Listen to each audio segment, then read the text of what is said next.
Assalamu alaikum wa rahmatullah.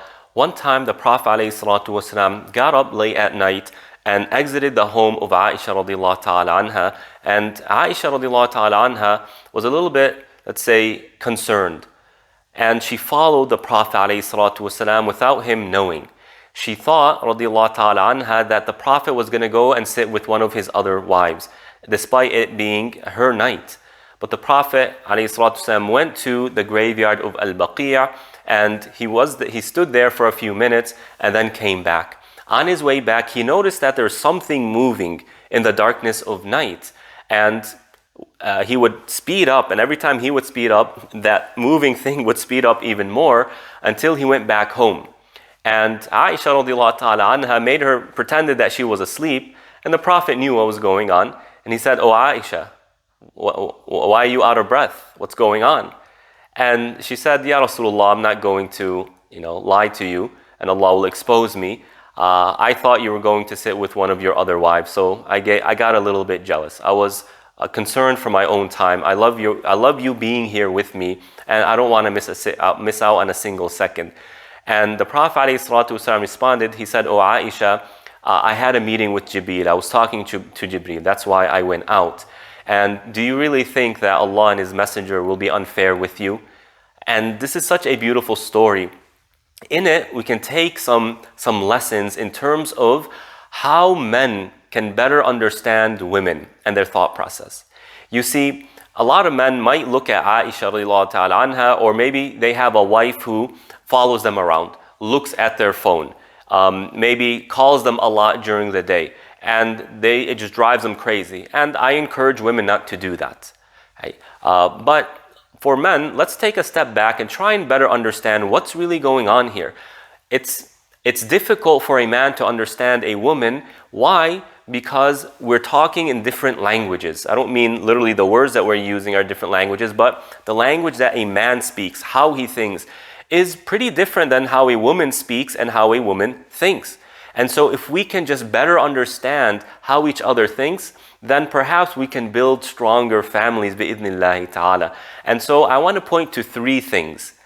One is that women need emotional communication. You see, the Prophet ﷺ was going out and doing what? Getting revelation, speaking to Jibreel. This is big stuff. But when he came home, how did he interact with Aisha radiallahu ta'ala anha? He interacted with her in an emotional way, to be quite honest. The language that he used is emotional. I mean, do you really think that Allah and His Messenger are going to be unjust with you, O Aisha? This is a type of emotional response. "Oh Aisha, why are you out of breath? What's going on? What do you think is happening?" He allowed her to communicate her emotions.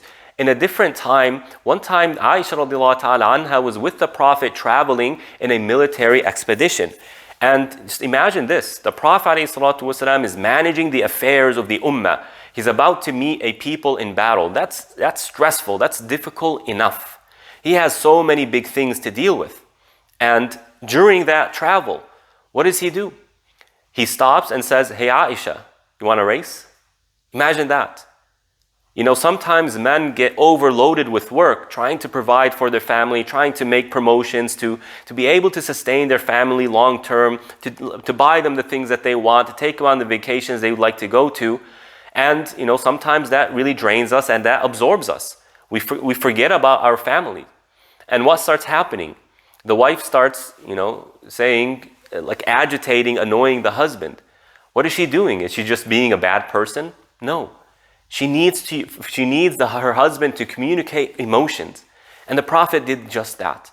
Look, let's be quite real. No matter how many businesses you have, no matter what your position is in a company, no matter how much money you're managing, it's not more than what the Prophet ﷺ was doing.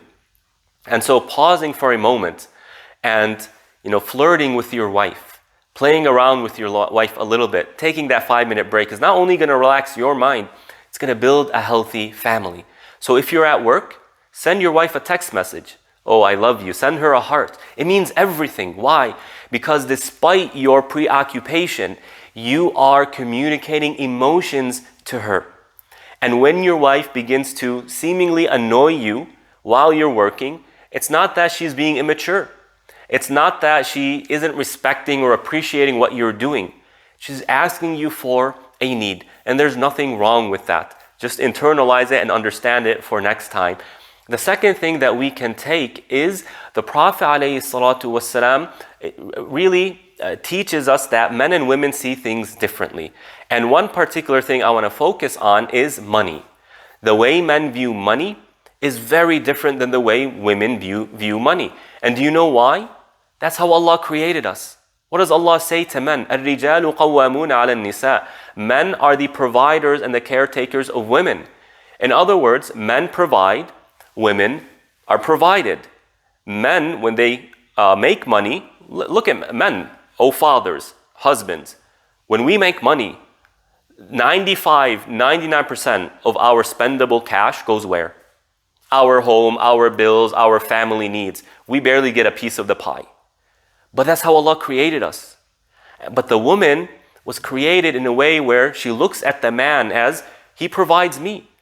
A woman is provided by her father. A young lady grows up seeing her father providing her. Right? Seeing her siblings, her brothers, providing their spouses. So when she gets married, what does she expect? I am provided.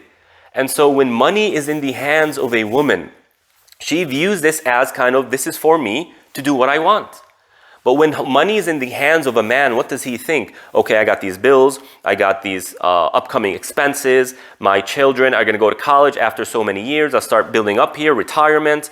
We're thinking about all of these things. How can I increase my means, my streams of revenue and my streams of income, all of that. So when we look at money, we see it in a way where am I supposed to put it?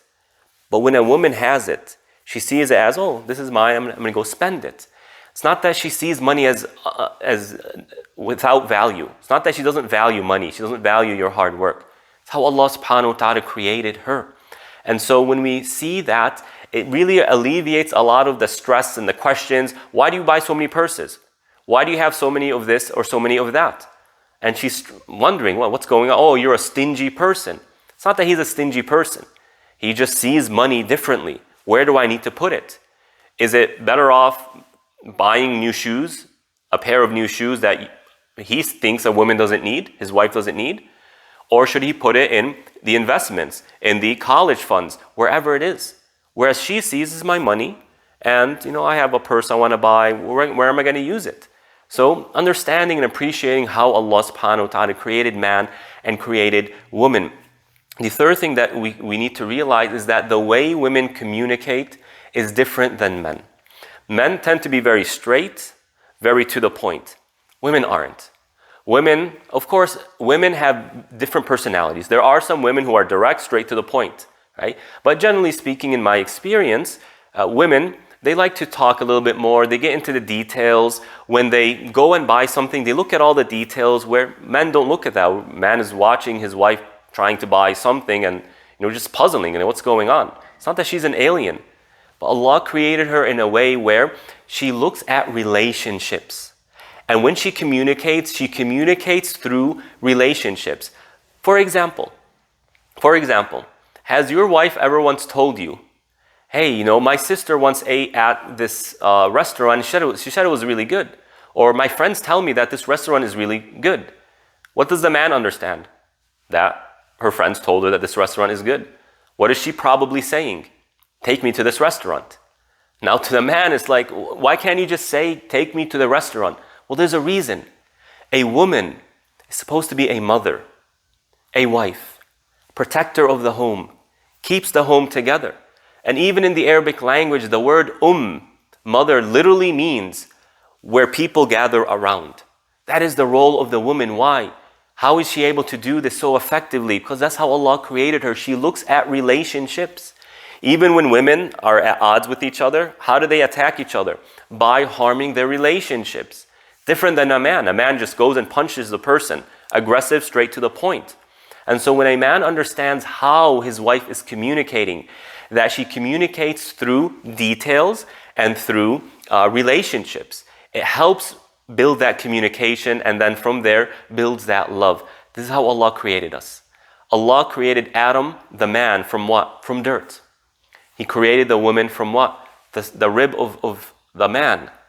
And so what you find, women like to go back to her husbands for details, for their opinion. Has your wife ever told you, I'm really thinking, what do you think about this purse? Should I buy this or should I buy that?